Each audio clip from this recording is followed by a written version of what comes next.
Hello दोस्तों। Hello बच्चों। तो मेरा नाम संजीव कुमार मिश्रा है और मैं बीटेक मैकेनिकल इंजीनियर हूँ और मैं पिछले 4 सालों से अपने आसपास के कई बच्चों को पढ़ा रहा हूँ। तो मेरी टीचिंग एक्सपीरियंस लगभग 4 सालों की है। और जैसा कि आप सब जानते हो कि हमारी पूरी लाइफ जो है वो मैथ से घिरी हुई है। तो हमारे लिए मैथ सबसे ज़्यादा इम्पोर्टेंट सब्जेक्ट्स में से एक होता है। तो आज हम क्या करेंगे, आज हम मैथ्स को शुरू करेंगे इंटरेस्टिंग वे में सीखने के लिए।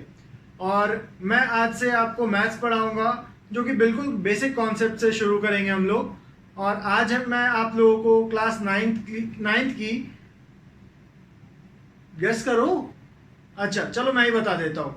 आज मैं आप लोगों को क्लास 9 की कोऑर्डिनेट ज्योमेट्री पढ़ाने वाला हूँ। तो चलो शुरू करते हैं। तो जैसे कि आप सब यहाँ देख रहे हो, मैं मैथ्स स्टार्ट कर रहा हूँ आपको। कोऑर्डिनेट ज्योमेट्री सुनने के बाद कुछ लगता है क्या होगा सर, तो चलो मैं बताता हूँ। जैसे आप सब हो, मैं हूँ, हमें दिन में सोना अच्छा लगता है। आप जैसे बेड पर लेटे हो तो आप कुछ ना कुछ सोचते रहते हो। तो मैं भी जैसे लेटा रहता हूँ कुछ ना कुछ सोचता हूँ। वैसे ही एक साइंटिस्ट थे, एक बहुत बड़े मैथमेटिशियन थे जिनका नाम था रेने देकार्ते। तो वो एक बार ऐसे ही बेड पर लेटे सोच रहे थे कि यार ये क्या है, हम अगर किसी चीज़ को किसी प्लेन में फिक्स करें तो हम उसकी पोजीशन कैसे बताएंगे। तो उन्होंने सोचते सोचते एक नया कॉन्सेप्ट ही बना दिया, एक नया मैथमेटिक तरीका बना दिया एक तरीके से, जिसे हम कोऑर्डिनेट ज्योमेट्री के नाम से आज जानते हैं और उसे आज हम पढ़ने वाले हैं। तो शुरू करते हैं सबसे बेसिक चीज़। जैसे मान लो कि ये एक टेबल हमने बनाई,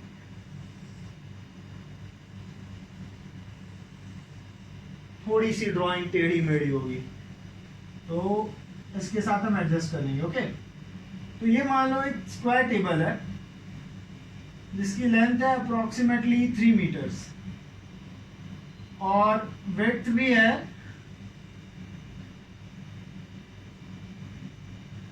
3 मीटर्स।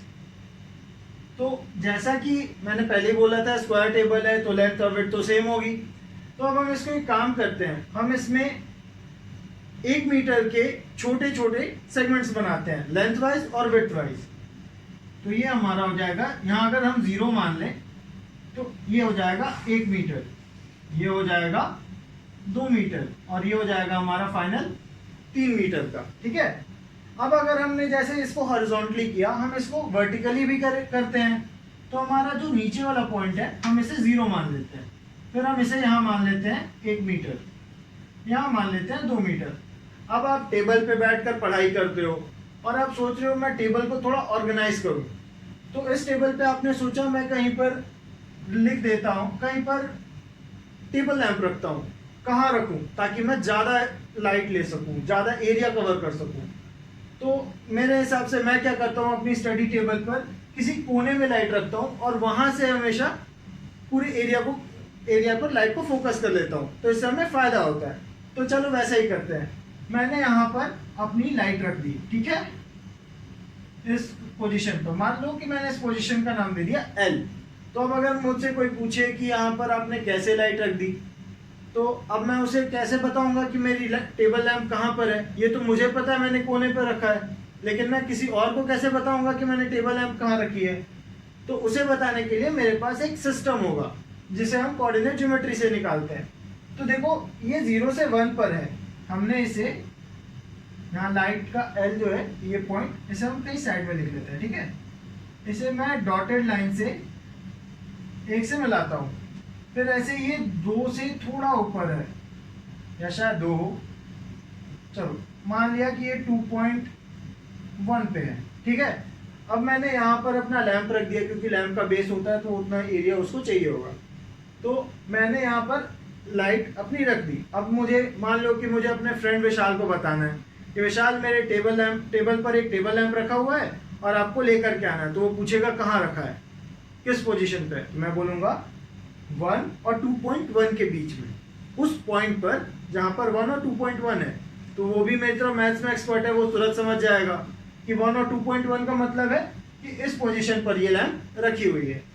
तो इस तरीके से हम अपने सारी चीज़ें एक फिक्स्ड पोजीशन पर बता सकते हैं with the help of coordinate geometry. अब इस तरीके से हम ये तो समझ गए कि हमने कोऑर्डिनेट ज्योमेट्री की ज़रूरत क्यों है।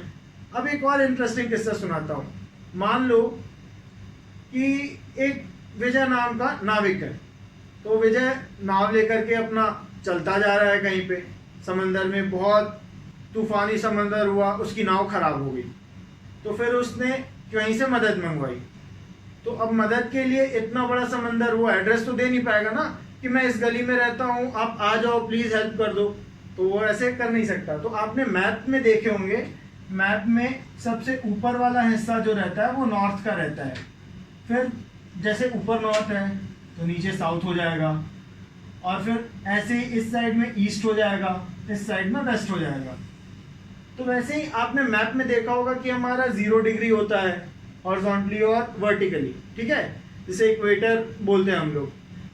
तो उस तरीके से मैप्स में एंगल्स बने होते हैं, 1 डिग्री 2 डिग्री 3 डिग्री ऐसे करके, इस साइड में 180 और इस साइड में 180 पॉजिटिव। तो इसमें हमारा 180 जो रहता है उसमें ये हम 180 डिग्री जो ये पोजीशन है, समझने की कोशिश करो। यहाँ पे थोड़ा सा ध्यान दो, बहुत आसानी से समझ में आएगा। 180 डिग्री ईस्ट का मतलब है वो कहीं पीछे की तरफ, और 180 डिग्री वेस्ट मतलब आप पश्चिम की दिशा से घूम के जा रहे हो। तो अगर मान लो कि कहीं समंदर में वो फंसा है 22 डिग्री नॉर्थ, मान लो यहाँ कहीं पर 22 डिग्री नॉर्थ है, और 30 डिग्री ईस्ट यानी 30 डिग्री ईस्ट, ये उसकी पिन पॉइंट लोकेशन है। इस तरीके से आप मतलब अगर वो किसी को हेल्प के लिए बुला रहा है, बोलेगा कि यार मैं विजय हूँ और मेरी नाव फंस गई है, प्लीज़ मुझे आप आकर के रेस्क्यू कर लो। तो वहाँ से वो पूछेंगे आप कहाँ पर हो, तो अपनी कंपास में और अपनी जो लोकेटिंग सिस्टम है उसमें वो देखकर बताएगा सर मैं 22 डिग्री नॉर्थ और 30 डिग्री ईस्ट पर हूँ। तो वहाँ पर उसने अपनी ये एग्जैक्ट पोजीशन बता दी, तो इसके थ्रू वो तुरंत वहाँ पर पहुँच सकते हैं। तो इस तरीके से कोऑर्डिनेट ज्योमेट्री के थ्रू हम अपने लाइफ के बहुत बड़े बड़े प्रॉब्लम्स, बहुत छोटी छोटी चीज़ें, मतलब हम पूरा लाइफ कवर कर सकते हैं अगर हमें कोऑर्डिनेट ज्योमेट्री पता रही तो। चलो, तो आज के लेक्चर में मैं आप लोगों को इतना ही बता रहा हूँ, और इस तरीके से एक आध क्वेश्चन भी हो सकते हैं, तो वो मैं अगले लेक्चर में शुरू करूँगा, ठीक है।